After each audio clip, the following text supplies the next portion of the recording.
Okay, it's called Changes. Let me tell you about how I changed. Sounds cliche, I know. Still, in the grand scheme of things, I think it's an interesting story. I was nothing special before, at least not in my own eyes. I kept my proclivities to a minimum to avoid being caught. The world frowns on those who kill for fun. Though I had so many kills under my belt, I was discreet. That was for safety's sake, you see. The idea of life in a small box didn't appeal to me. I was proud of the count I had amassed. I was bigger than Bundy, and no one knew my name. I was a ghost. The ones I had killed were yet unknown, and I meant to keep it that way. The thing I did not realize then was that there were monsters out there worse than I ever could be. All the blood on my hands had attracted the attention of such a creature. I was being hunted, and I didn't have any clue about it. I went about my normal routine unaware. I limited myself to no more than one kill a month. Though I hungered for more, I could not risk the possibility of getting caught. It took willpower to limit myself. I told myself that was part of the process. If I allowed myself to give in to the urges, I would be no more than an animal. That was not something I wanted to be. I wanted to be smarter than the police. I wanted to be strong. I wanted to be cunning. If I gave in to my baser urges, then I could not be any of those things. There are all sorts of monsters in this world, and so many of them wear human faces. I was just one in the crowd. I knew I was a monster and I was proud of it. I just didn't know there was so much worse out there. I entertained myself with stories about werewolves and vampires, imagining I was something akin to them, hidden away from sight in plain view. I laughed at the shows where the killer was in the morgue or the crime scene unit. That made it too easy. I had to plan everything down to the minute details to avoid being caught. When I was doing this, I worked as a truck driver. Someone transient the world ignored. It was the perfect cover for me. Do you have any idea how many people hitchhike every day? People who disappeared and no one had any idea where. Most were never even missed.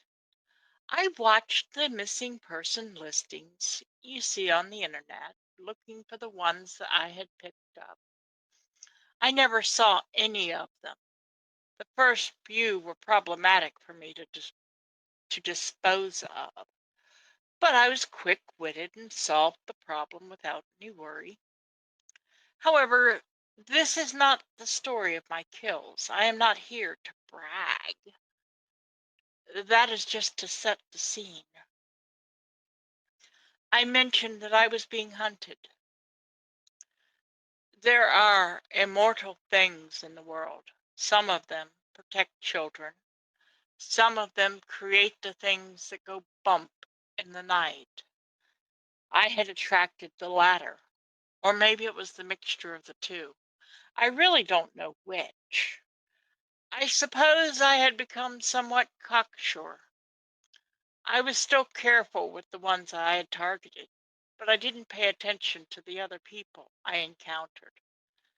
They were of no interest to me, realistically. I owned the truck, so I rarely had to deal with any passengers unless I chose to. The dispatcher calling me to ask if I could handle a trainee driver was a true surprise. He offered me a double pay for the 2 weeks the trainee would be in my truck. Greed was my downfall here, I'm certain. I jumped at the increase in pay. I figured it was only 2 weeks and I could deal with the delay in my normal activities for that long. My nerves were already jumping by the time I picked up the trainee, though I didn't have any reason for it. The other driver was tall and lean, with long black hair pulled back in a tight braid. His eyes were soft blue, surrounded by lashes enough to effeminate any lesser man. I put my people face on and greeted him like an old friend. He said his name was Azrael. I introduced myself to him with a name that I no longer remember. I did not notice that smile then, but in memory he smiled an almost demonic grin. Or maybe I am embellishing the whole thing with what I know now. Training a new driver is nerve-wracking for any intelligent person. You're letting someone else control your truck. Driving an 80-ton death machine takes skill and awareness. Trainees are not always given more than enough information than they need to get everyone killed. I wish I could say that I was strong enough to refuse the money. I ended up doing it as often as they asked me, though thankfully it wasn't often. I should regret meeting Azrael. The first day was relatively easy and we seemed to get along fine. Dispatch treats training pairs like a team, which means we were expected to trade who would be driving and the other one sleep. I took the first shift at the wheel, leaving the day driving for the newbie. Not everyone is suited for the night shift. I loved it. The roads were more barren and it made picking up hitchhiking pretties easier. I remember when I went to bed, I was surprised at how well this was going. Sleep came easy. The first few times I had taken a trainee before, I had struggled to sleep with someone else driving my truck. I remember my dreams so vividly. I was standing in front of three people, and I was terrified. I knew that they were simply not someone that would be good for me to be in front of at any point. It was two men and a woman, but not a single one of them looked human. The one in the center was the closest to human looking, over 6 feet with gray skin and blue fire where his eyes should be. His long white hair nearly brushed the ground. The other man was huge with wings, tail, and horns. When I say huge, I swear he was 20 feet in height and built of sheer muscle. The female was gorgeous enough with a body that made a person think of sin first, except for the textured area on the right side of her face and the horn that sprouted from it.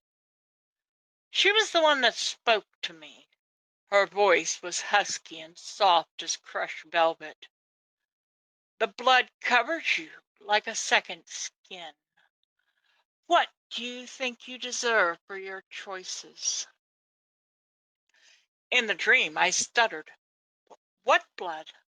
Then I looked down, and all I saw was the blood covering me.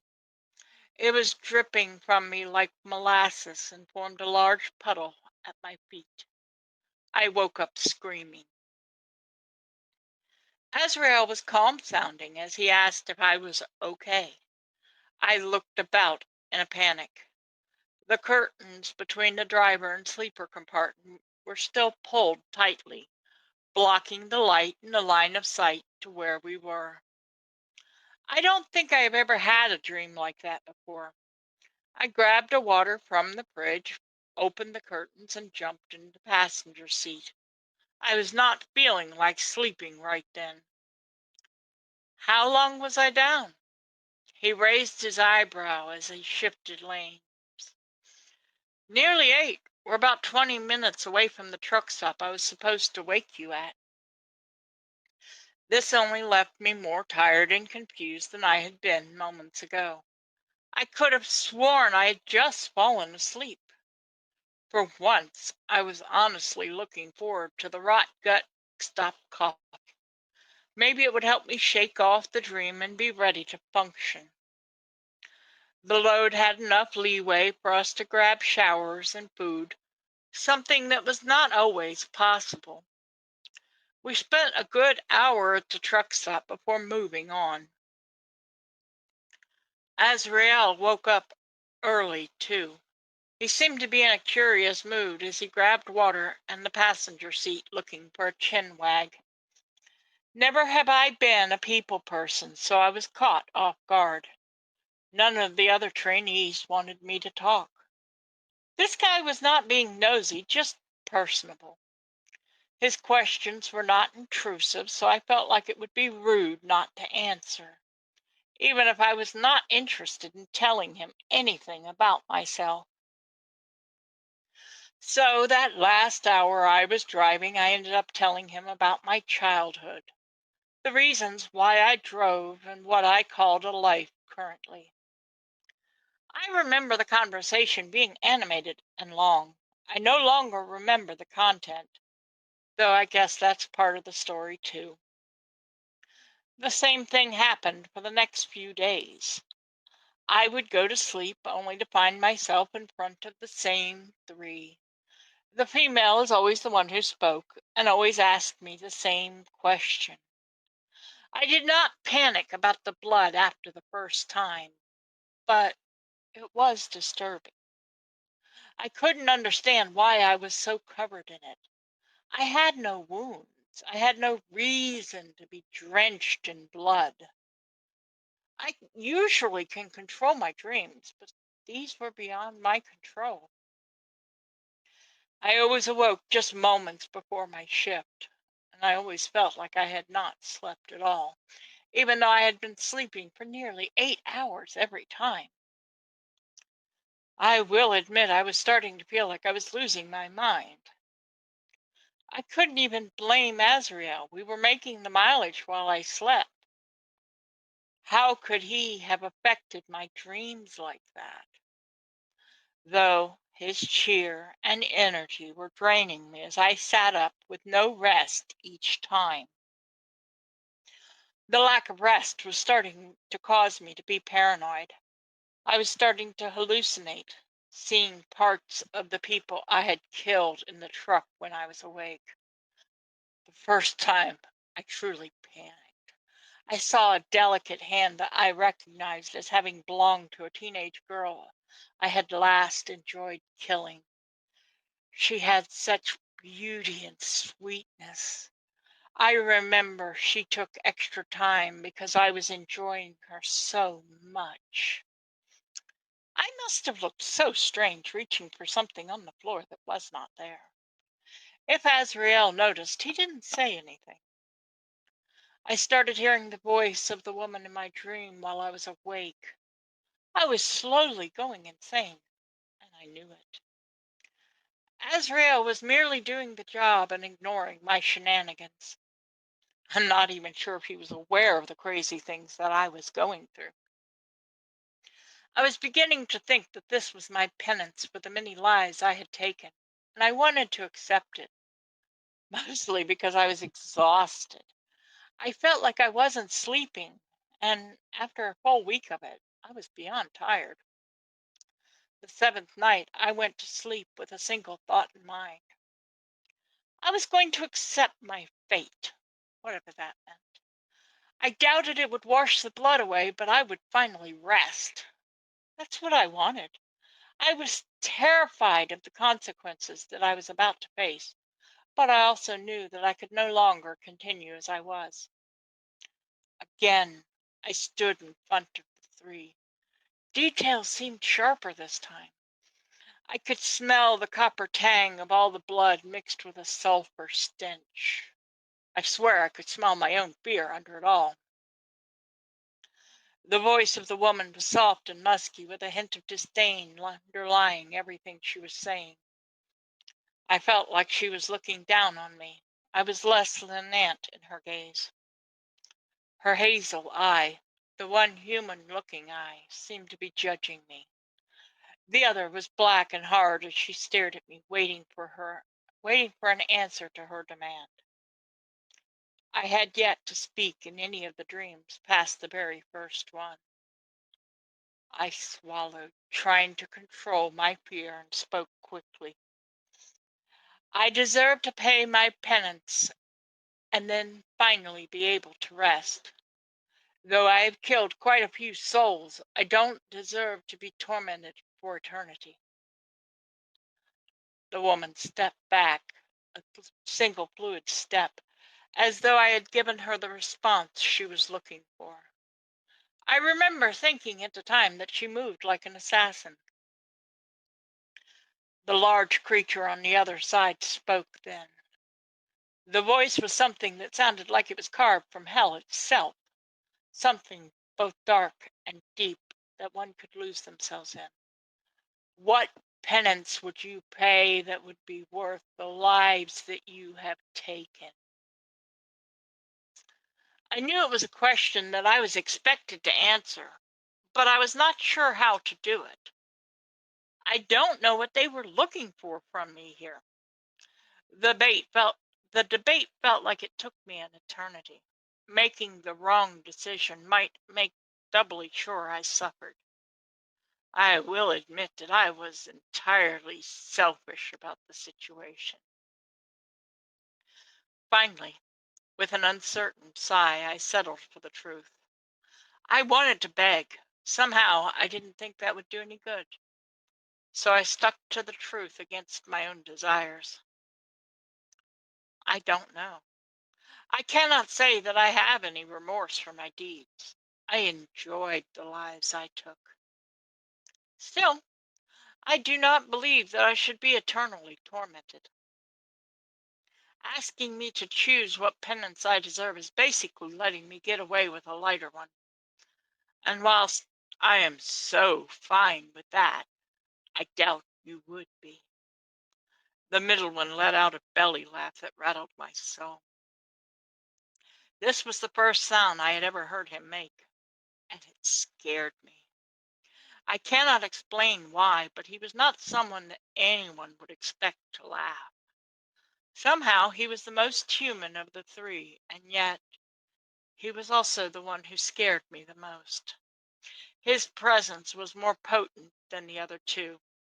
This time I could see the blue flames not only coming from his eye sockets, but from his mouth and hands as well. It gave an eerie feeling to him as he spoke. If you give If I give you the ability to continue what you have been doing with a minor change, would you take it? He asked so casually. I was too quick to accept that choice. I should have thought about it more. I imagined that I would still be killing as I had been done before, but supervised by these three somehow. He laughed again. This time it sounded mean more than anything. Though I had not spoken my thoughts aloud, I had the feeling somehow he knew what I was thinking.